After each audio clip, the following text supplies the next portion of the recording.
Welcome all. പയനിയറിൻ്റെ ഒരു പുതിയ വീട്ടിലേക്ക് നിങ്ങൾക്ക് ഏവർക്കും സ്വാഗതം. അപ്പോൾ ഇന്നത്തെ ക്ലാസ്സിൽ നമ്മൾ ഡിസ്കസ് ചെയ്യുന്നത് റീസെൻ്റ് ആയിട്ട് നോട്ടിഫിക്കേഷൻ വന്നിട്ടുള്ള ട്രേഡ്സ്മാൻ ഇലക്ട്രോണിക്സിന് സിലബസിനെ പറ്റിയിട്ടാണ്. അപ്പം റീസെൻ്റ് ആയിട്ട് നമുക്ക് ട്രേഡ്സ്മാൻ്റെ പല മേഖലകളിലുള്ള നോട്ടിഫിക്കേഷൻ വന്നിട്ടുണ്ട്. ഇലക്ട്രിക്കൽ, ഇലക്ട്രോണിക്സ്, ഫിറ്റർ, ടേണർ എന്നൊക്കെ പറഞ്ഞിട്ടുള്ള പല നോട്ടിഫിക്കേഷൻ വന്നിട്ടുണ്ട്. അപ്പോൾ അതിൻ്റെ ഇലക്ട്രോണിക്സിൻ്റെ സിലബസാണ് നമ്മളിന്ന് ഡിസ്കസ് ചെയ്യുന്നത്.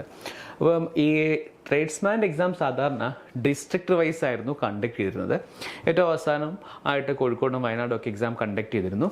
ഇപ്പം നോട്ടിഫിക്കേഷൻ വന്നിരിക്കുന്നത് സ്റ്റേറ്റ് വൈഡ് ആണ്. ഓക്കെ, അപ്പോൾ സ്റ്റേറ്റ് വൈഡ് ആയിട്ടുള്ള എക്സാമാണ് PSC ഇനി ട്രേഡ്സ്മാന് കണ്ടക്ട് ചെയ്യാൻ പോകുന്നത്. അപ്പം ട്രേഡ്സ്മാൻ്റെ ഇലക്ട്രോണിക്സിൻ്റെ ഡീറ്റെയിൽഡ് സിലബസ് നമുക്കൊന്ന് നോക്കാം. ഓക്കെ, അപ്പം ഈ സിലബസ് മെയിൻലി കഴിഞ്ഞ പ്രാവശ്യം ഡിസ്ട്രിക്ട് വൈസിൽ നടത്തിയ എക്സാമിൻ്റെ സിലബസിനെ ബേസ് ചെയ്താണ് ഞാൻ പറയുന്നത്.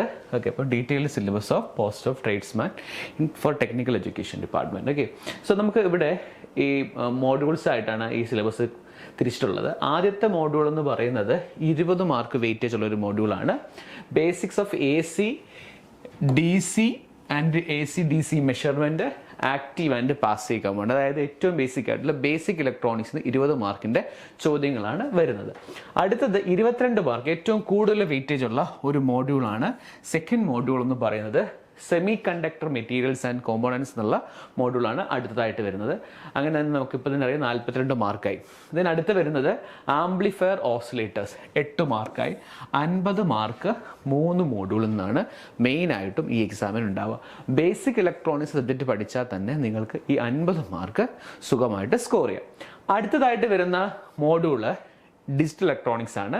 അതിന് 15 മാർക്സ് ആണ് വെയിറ്റേജ് കൊടുത്തത് ഡിജിറ്റൽ ഇലക്ട്രോണിക്സ്. ഓക്കെ, അപ്പം ഡിജിറ്റൽ ഇലക്ട്രോണിക്സ് കൂടെ തന്നെ ഒരു ചെറിയ രീതിയിൽ മോഡ്യൂൾ 5 എന്ന് പറഞ്ഞിട്ട് കമ്പ്യൂട്ടർ ഹാർഡ്വെയർ നെറ്റ്വർക്കിംഗ് എന്ന് പറയുന്ന 5 മാർക്കിൻ്റെ ഒരു മോഡ്യൂളും കൂടെ ഉൾപ്പെടുത്തിയിട്ടുണ്ട്. നെക്സ്റ്റ് 6th മോഡ്യൂള് നമ്മുടെ മെഷർമെൻ്റ് ആയിട്ട് ബന്ധപ്പെട്ട electrical protective devices and control സർക്യൂട്ടിന് 5 മാർക്ക് വെയിറ്റേജ് നൽകിയിട്ടുണ്ട്. അടുത്ത വരുന്ന വലിയ ഒരു മാർക്കുള്ള ഒരു മോഡ്യൂളാണ് നമ്മുടെ കമ്മ്യൂണിക്കേഷൻ ഇലക്ട്രോണിക്സ്. 10 മാർക്ക് വെയിറ്റേജ് ഉണ്ട് മോഡ്യൂൾ 7. ഓക്കെ, അപ്പം ഈ മോഡ്യൂള് 15 മാർക്കായി. ദെൻ അടുത്ത വരുന്ന മോഡ്യൂള് നമ്മുടെ 5 മാർക്കിൻ്റെ മൈക്രോ കൺട്രോളറാണ്. മൈക്രോ പ്രോസസ്സേഴ്സ് നമുക്കിനകത്തില്ല, മൈക്രോ കൺട്രോളറാണ് പറഞ്ഞിട്ടുള്ളത്. 5 മാർക്ക് അതിനുണ്ട്. ഓക്കെ, അപ്പോൾ നമുക്ക് നോക്കിയാൽ കാണാൻ പറ്റും ആദ്യത്തെ 3 മോഡ്യൂളിൽ 50 മാർക്കാണ്. അടുത്ത ഈ 2 മോഡ്യൂൾ, അതായത് micro controller, computer, digital electronics ചേർന്നിട്ട് നിങ്ങൾക്ക് ഏകദേശം 25 മാർക്ക് കിട്ടും. ഓക്കെ, അതായത് ഈ മോഡ്യൂളിൽ നിങ്ങൾക്ക് 15 മാർക്കുണ്ട്. ദെൻ 5 മാർക്കിന് കമ്പ്യൂട്ടർ ഉണ്ട്, 20 മാർക്കായി. ദെൻ ഈ മൈക്രോ കൺട്രോളർ ചേർന്നിട്ട് 25 മാർക്ക്. അപ്പം ഡിജിറ്റൽ ഇലക്ട്രോണിക്സും അനലോഗ് ഇലക്ട്രോണിക്സും പഠിച്ചാൽ തന്നെ 75 മാർക്കായി. ഓക്കെ, അപ്പം ഡിജിറ്റൽ ഇലക്ട്രോണിക്സ് ഉൾപ്പെടുത്തിയിരിക്കുന്നത് കമ്പ്യൂട്ടർ ബേസിക്സ്, കമ്പ്യൂട്ടേഴ്സും അതുപോലെ തന്നെ മൈക്രോകളും ചേർന്നിട്ടാണ് ഞാൻ പറഞ്ഞിട്ടുള്ളത്. 75 മാർക്കാണ് വരുന്നത്. ഇനി കമ്മ്യൂണിക്കേഷൻ സിസ്റ്റം പഠിച്ചാൽ നിങ്ങൾക്ക് 10 മാർക്ക് കിട്ടും, 85 മാർക്ക്. ദെൻ അടുത്തത് വരുന്നത് ഇൻസ്ട്രുമെൻറ്റേഷൻ ബന്ധപ്പെട്ടിട്ടുള്ള കാര്യങ്ങളാണ്. അതിന് 5 മാർക്കുണ്ട്. സെൻസർ, ട്രാൻസ്ഡ്യൂസർ ആൻഡ് ആപ്ലിക്കേഷൻ എന്ന് പറയുന്നൊരു മോഡ്യൂൾ പറഞ്ഞിട്ടുണ്ട്, അതിൽ നിന്ന് 5 മാർക്ക്. പിന്നെ SMPS, inverter, UPS, solar, renewable energy സോഴ്സിനെ പറ്റിയിട്ട് 5 ചോദ്യങ്ങളും നിങ്ങൾക്ക് എക്സാമിന് പ്രതീക്ഷിക്കും. അപ്പോൾ ഓരോ ചോദ്യങ്ങൾ നിങ്ങൾക്ക് നോക്കിയാൽ കാണാൻ സാധിക്കും. ഇലക്ട്രിക്കൽ ബന്ധപ്പെട്ട ചോദ്യങ്ങൾ വളരെ കുറവാണ്.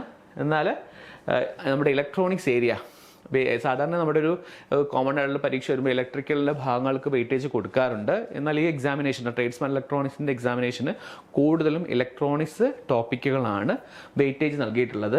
ആദ്യത്തെ ബേസിക് ഇലക്ട്രോണിക്സ് പഠിച്ച് തന്നെ നിങ്ങൾക്ക് മാർക്ക് സ്കോർ ചെയ്യും. ഇതാണ് ഈ 10 മോഡ്യൂളുകളിലായിട്ടാണ് നമ്മൾക്ക് സിലബസ് കൃത്യമായിട്ട് ഡിവൈഡ് ചെയ്തിട്ടുള്ളത്. ഓക്കെ, അങ്ങനെ ആകെ 100 മാർക്കുണ്ട്. അപ്പോൾ ഇന്നുകൂടെ നമുക്ക് നോക്കാം. ഒന്നാമത്തെ മോഡ്യൂളിൽ നിങ്ങൾക്ക് വരുന്നത് ബേസിക് ഇലക്ട്രോണിക്സ്, അതായത് basics of AC passive and active components 20 mark. Then semi conductor materials 22 mark. Module 3 oscillator amplifier 8 mark. ഇതാണ് നമ്മുടെ 50 മാർക്ക് വരുന്ന ഏരിയ. 50 മാർക്സ് ആണ് ഇവിടെ വരുന്നത്. ഓക്കെ, ദെൻ അടുത്ത ഡിജിറ്റൽ ഇലക്ട്രോണിക്സ്, കമ്പ്യൂട്ടർ ഹാർഡ്വെയർ ചേർന്നിട്ട് നിങ്ങൾക്ക് 20 മാർക്ക് വരും. ഇതിൻ്റെ കൂടി ചേരുമ്പോഴത്തേക്ക് 25 മാർക്സ് ആണ് ഇവിടെ വരുന്നത്. അങ്ങനെ തന്നെ 75 മാർക്കായി. 10 മാർക്കിൻ്റെ കമ്മ്യൂണിക്കേഷൻ സിസ്റ്റം. ദെൻ ബാക്കി വരുന്ന ചെറിയ ടോപ്പിക്സുകളായ ഇൻസ്ട്രുമെൻറ്റേഷനും ഇലക്ട്രിക്കലിൻ്റെ ബേസിക്സും അതുപോലെ തന്നെ റിന്യൂവബിൾ എനർജി സോഴ്സസുമാണ് വരുന്നത്. ഓക്കെ, അപ്പോൾ നമുക്ക് ഓരോ മോഡ്യൂളും ഒന്ന് ഡീറ്റെയിൽ ആയിട്ട് നോക്കാം. ഏറ്റവും ഫസ്റ്റ് ഞാൻ പറഞ്ഞ 20 മാർക്സിന് വരുന്ന മോഡ്യൂൾ എന്ന് പറഞ്ഞാൽ വളരെ എളുപ്പമുള്ള ആദ്യത്തെ ബേസിക് ടേംസുകളാണ്. എന്താണ് charge, potential, voltage, resistance series എന്ന കാര്യങ്ങളും പിന്നെ നമ്മളുടെ AC ഫണ്ടമെന്റൽസുമാണ്. അതിനകത്ത് നമ്മൾക്ക് ഈ മോഡ്യൂളിനെ തന്നെ നിങ്ങൾക്ക് കാണാൻ സാധിക്കും 5 ഏരിയകളായിട്ട് തിരിച്ചിട്ടുണ്ട്. 5 ഏരിയകളായിട്ട്. ഓക്കെ, അപ്പോൾ നിങ്ങൾക്ക് നോക്കാം, ഒരു 4 ചോദ്യങ്ങൾ വീതം പ്രതീക്ഷിക്കാം. അപ്പോൾ 5 × 4 20 മാർക്ക്. ഇങ്ങനെ വരണമെന്ന് നിർബന്ധമില്ല, എങ്കിലും നമുക്ക് 5 × 4 എന്ന രീതിയിൽ പ്രതീക്ഷിക്കാം. ഓക്കെ, അപ്പോൾ 5 ചോദ്യങ്ങളൊക്കെ നോക്കുവാണെങ്കിൽ സാധിക്കും. ഈ ബേസിക് ഇലക്ട്രിസിറ്റി അല്ലെങ്കിൽ വളരെ ബേസിക് ആണ് ആദ്യത്തെ ഭാഗം. പിന്നെ നമുക്കറിയാം സെമി കണ്ടക്ടറിൻ്റെയും ഇൻസുലേറ്റർ കണ്ടക്ടേഴ്സിൻ്റെയൊക്കെ ക്ലാസിഫിക്കേഷൻ വരുന്നത്. പിന്നെ ഈ ഭാഗത്ത് കുറച്ച് ഇലക്ട്രിക്കൽ സ്പെസിഫിക് പറഞ്ഞിട്ടുണ്ട്. ഇൻട്രഡക്ഷൻ ടു ഇലക്ട്രിക്കൽ മെഷർമെൻറ്റ്, അതുപോലെ തന്നെ ട്രാൻസ്ഫോർമർ എന്ന് പറയുന്ന ഒരു ഏരിയ പറഞ്ഞിട്ടുണ്ട്. അപ്പോൾ അത്തരം കാര്യങ്ങൾക്ക് കുറച്ചുകൂടെ നിങ്ങൾ ഇമ്പോർട്ടൻസ് കൊടുക്കുക. അതായത് MC, MI ഇൻസ്ട്രുമെൻറ്റ്സ് ഒക്കെ ആദ്യത്തെ മോഡുള്ള ഭാഗമാണ്. 20 മാർക്ക്. ഇലക്ട്രിക്കലിലെ കുറച്ച് ഏരിയകൾ ഇതിലുണ്ട്. അതുപോലെ തന്നെ ട്രാൻസ്ഫോർമറും അതുപോലെ തന്നെ പല പവേഴ്സിനെ പറ്റിയിട്ടുള്ളതും കാര്യങ്ങളൊക്കെ ഈ മോഡ്യൂളാണ് പറഞ്ഞിട്ടുള്ളത്. ഓക്കെ, അപ്പം ഇതിനകത്ത് നിങ്ങൾക്ക് മെയിൻലി കാണാൻ സാധിക്കുന്നത് ബേസിക് ഇലക്ട്രിക്കൽ അല്ലെങ്കിൽ ബേസിക് ഇലക്ട്രോണിക്സിൻ്റെ ഏറ്റവും ഫണ്ടമെൻ്റൽ ആയിട്ടുള്ള ടേംസും അതുമായി ബന്ധപ്പെട്ടുള്ള ചെറിയ ചെറിയ ഡിഫിനിഷൻസും കാര്യങ്ങളും ഒക്കെയാണ് പറഞ്ഞിട്ടുള്ളത്. എന്താണ് യൂണിറ്റ്സ്, ഡെഫിനിഷൻസ്, ഇക്വേഷൻസ്, മെറ്റീരിയൽസ് എന്ന കാര്യങ്ങളൊക്കെയാണ് ഈ ഏരിയയിൽ വരുന്നത്. മെഷർമെൻറ്റ്സിൻ്റെ ചോദ്യങ്ങളൊക്കെ നിങ്ങൾക്ക് കാണാൻ സാധിക്കും. ഇത് കൃത്യമായിട്ട് തന്നെ കഴിഞ്ഞ എക്സാമിനേഷനിൽ സിലബസ് അതേപോലെ തന്നെ കൃത്യമായിട്ട് ചോദ്യങ്ങളുടെ വെയിറ്റേജ് കൃത്യമായിരുന്നു. ഡിസ്ട്രിക്ട് വൈസ് എന്ന പരീക്ഷകളുടെ ചോദ്യങ്ങൾ നോക്കുവാണെങ്കിൽ ഇത് വളരെ കൃത്യമായിട്ട് PSC ഫോളോ ചെയ്തിട്ടാണ് എക്സാം നടത്തിയിരുന്നത്. ഈ ഭാഗത്തു നിന്നൊക്കെ ചോദ്യങ്ങൾ 3-4 ചോദ്യങ്ങളൊക്കെ ഈ ഏരിയ തന്നെ ചോദിച്ചിരുന്നു. ഓക്കെ, അതുപോലെ തന്നെ നമുക്ക് ഈ എക്സാമിനേഷന് ഈ ഏരിയകളൊക്കെ കൃത്യമായി പഠിക്കുന്ന ആൾക്ക് കൃത്യമായിട്ട് 20 മാർക്കും അതേപോലെ സ്കോർ ചെയ്യാനും സാധിച്ചിട്ടുണ്ട്. നെക്സ്റ്റ് വരുന്ന മോഡ്യൂൾ എന്ന് പറയുന്നത് രണ്ടാമത്തെ മോഡ്യൂളാണ് സെമി കണ്ടക്ടർ മെറ്റീരിയൽ. ഏറ്റവും കൂടുതൽ മാർക്കുള്ള മോഡ്യൂളാണ്. ഇത് 22 മാർക്സ് ആണ് പറഞ്ഞിട്ടുള്ളത്. നിങ്ങൾക്കറിയാം സെമി കണ്ടക്ടർ പറഞ്ഞാൽ ഡയോഡ്സ്, ഡയോഡിൻ്റെ ടൈപ്പുകൾ, ഡയോഡിൻ്റെ ക്യാരക്ടറിസ്റ്റിക്സുകൾ, അതുപോലെ തന്നെ ഡയോഡ് ബന്ധപ്പെട്ട ഡയോഡിൻ്റെ ആപ്ലിക്കേഷൻ, റെക്ടിഫയേഴ്സും ഫിൽറ്റേഴ്സും ഒക്കെയാണ് ആദ്യത്തെ ഒരു സെക്ഷൻ പറഞ്ഞിട്ട്. ഡയോഡ് ഒരു സെക്ഷനായിട്ട് പഠിക്കുക, ഇമ്പോർട്ടൻസ് കൊടുക്കുക. ദെൻ ട്രാൻസിസ്റ്റർ എന്ന ഏരിയ പ്രത്യേകം പഠിക്കുക. ട്രാൻസിസ്റ്ററിൻ്റെ നിങ്ങൾക്കറിയാം ബേസിക് ടൈപ്സ് ഓഫ് കൺസ്ട്രക്ഷന്, നമ്മളുടെ VA ക്യാരക്ടറിസ്റ്റിക്സ്, അതുപോലത്തെ ട്രാൻസ്ഫർ ക്യാരക്ടറിസ്റ്റിക്സ്, അങ്ങനത്തെ കാര്യങ്ങൾ, കപ്പാസിറ്റൻസ് എന്നീ കാര്യങ്ങളൊക്കെയാണ് പഠിക്കേണ്ടത്. ട്രാൻസിസ്റ്ററിൻ്റെ കാര്യങ്ങൾ വളരെ വിശദമായി തന്നെ പഠിക്കുക. ദെൻ അടുത്ത ഏരിയ എന്ന് പറയുന്നത് പവർ ഇലക്ട്രോണിക്സ് ആണ്. പവർ ഇലക്ട്രോണിക്സിനകത്ത് SCR, UJT, BJT, അതുപോലെ ഡയാക്ക്, ട്രയാക്ക് എന്നീ കാര്യങ്ങളൊക്കെ കൃത്യമായിട്ട് തന്നെ പഠിച്ചു പോവുക. അപ്പോൾ അതാണ് അടുത്ത വെയിറ്റേജ് ഉള്ള ഏരിയ. ദെൻ അടുത്ത ഏരിയ വരുന്നത് നമ്മുടെ ആംപ്ലിഫയറിനെ പറ്റിയിട്ടുള്ള കാര്യങ്ങൾ. ആംപ്ലിഫയർ, ഓസിലേറ്റേഴ്സ്, ഈ 2 ഭാഗങ്ങളാണ് കൃത്യമായി പറഞ്ഞിട്ടുള്ളത്. ദെൻ കുറച്ച് ഭാഗങ്ങൾ ക്ലിപ്പേഴ്സും ക്ലാമ്പേഴ്സും പറഞ്ഞിട്ടുണ്ട്, അതും നിങ്ങൾ നോക്കുക. ദെൻ ഓപ്പാമ്പിൻ്റെ ബേസിക്സും മാത്രമാണ് പറഞ്ഞിട്ടുള്ളത്. ഓക്കെ, അപ്പോൾ ബേസിക്സിൻ്റെ കാര്യങ്ങൾ നോക്കുക. ദെൻ നെക്സ്റ്റ് വരുന്ന ഡിജിറ്റൽ ഇലക്ട്രോണിക്സ് ആണ്. ഡിജിറ്റൽ ഇലക്ട്രോണിക്സ് നമുക്കറിയാമല്ലോ, ബേസിക് ആയിട്ട് നമ്മൾ ഗേറ്റുകൾ ആദ്യം ചോദിക്കും. അത് ഗേറ്റുകൾ ബന്ധപ്പെട്ട നമ്പർ കോഡ്സുകൾ ഉണ്ടാവും. ദെൻ അത് കഴിഞ്ഞാൽ പിന്നെ കോമ്പിനേഷൻ സർക്യൂട്ട്സ് ഉണ്ട്, അതിൻ്റെ ചോദ്യങ്ങൾ. ദെൻ സീക്വൻസ് സർക്യൂട്ട്, അതായത് രജിസ്റ്റേഴ്സും ഷിഫ്റ്റ് രജിസ്റ്റേഴ്സും അതുപോലെ തന്നെ ഫ്ലിപ്പ് ഫ്ലോപ്സും ഒക്കെയാണ് ഇവിടെ വരുന്നത്. ഓക്കെ, അപ്പോൾ ഇതിനെ പറ്റിയിട്ട് കൃത്യമായിട്ട് ഡിജിറ്റൽ ഇലക്ട്രോണിക്സ് നിങ്ങൾക്ക് അറിയാൻ പറ്റും. നിങ്ങൾ എങ്ങനെയാണോ സാധാരണ ബേസിക്സ് മുതൽ പഠിക്കുന്നത് അത് അതേപോലെ പഠിച്ചു പോവുക. അതിന് നിങ്ങൾക്ക് 15 മാർക്കാണ് നൽകിയിട്ടുള്ളത്. ഓക്കെ, നെക്സ്റ്റ് കമ്പ്യൂട്ടർ ഹാർഡ്വെയർ ആണ്. ബേസിക്സ് ഓഫ് കമ്പ്യൂട്ടേഴ്സ് ആണ്. അതായത് കമ്പ്യൂട്ടറിൻ്റെ ബേസിക് ബ്ലോക്കുകൾ, അതുപോലെ തന്നെ വേർഡ് പ്രോസസ്സിങ്ങിനായിട്ട് ഉപയോഗിക്കുന്ന MS വേർഡ്, MS Excel, അങ്ങനത്തെ വർക്ക്ഷീറ്റ്, അങ്ങനത്തെ കാര്യങ്ങളെ പറ്റിയുള്ള ബേസിക് ആയുള്ള ചോദ്യങ്ങൾ. Then computer network, LAN, WAN തുടങ്ങിയ കാര്യങ്ങളാണ് ഒരു മോഡ്യൂള്. 5 മാർക്കാണ് നൽകിയിട്ടുള്ളത്. ഓക്കെ, പിന്നെ അടുത്ത് വരുന്ന മോഡ്യൂൾ 6 ആണ്. മോഡ്യൂൾ 6-നകത്ത് നിങ്ങൾക്ക് അറിയാൻ പറ്റും, അതിന് 5 മാർക്ക് തന്നെയാണ് ഇത് കൊടുത്തിട്ടുള്ളത്, വെയിറ്റേജ് കൊടുത്തിട്ടുള്ളത്.